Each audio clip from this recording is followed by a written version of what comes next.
اهلا بيكم، ازيكم؟ عاملين ايه؟ يا رب تكونوا بخير. النهارده هنعمل مع بعض العيش السوري بطريقه سهله جدا.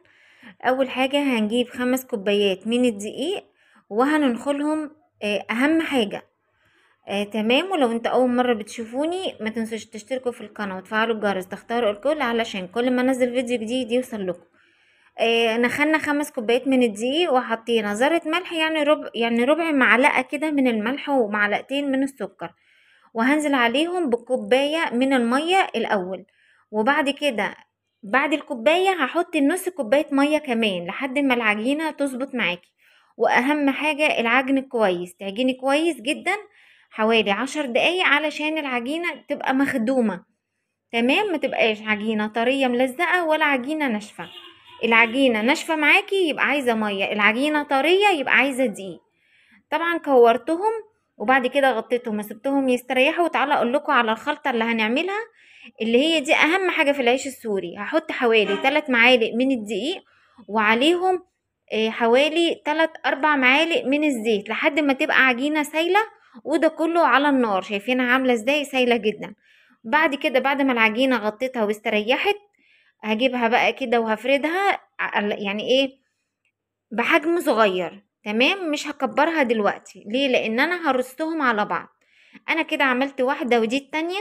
وهجيب بقى الخليط العجينة اللي هو الزيت مع الدقيق، وهدهن ما بين كل طبقة والتانية الخليط اللي احنا عملناه ده. تمام، دي اهم خطوة ودي الخطوة اللي بتنجح العيش السوري. ماشي، ما بين كل واحدة والتانية ممكن اعمل 3 طبقات او 4، انا عاملاهم 3 مناسبة جدا. خلاص، ما بين كل طبقة والتانية بدهن الخليط الدقيق مع الزيت. خلاص، وهركنهم بقى كده واسيبهم يستريحوا، وهرجع ابدأ تاني من عند اول واحدة انا عملتها. وهفردها، ما تكونش يعني كبيرة قوي وما تكونش صغيرة قوي. هفرد بقى كده 3 مع بعض، فاهمين؟ وهفردهم بالنشابة على بره لحد ما العجينة تبقى رقيقة شوية معايا، ما تبقاش تخينة ولا رقيقة. هحط معلقة زيت وهمسحها بمنديل علشان ما تبقاش الطاسة بتاعتي مليانة زيت. وهفرد بقى ايه، هجيب ال3 طبقات اللي انا عملتهم هحطهم في الطاسة. اول ما تبدأ من تحت تستوي معايا هقلبها على الوش التاني وهبدأ اطلع واحدة واحدة. خلاص، بالطريقة دي. وكل اللي هطلعها هغطيها بكيس وبفوطة علشان العيش رقيق جدا وما ينشفش معايا.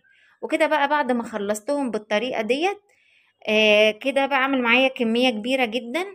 جربوه، يا رب يعجبكم، واستنوني في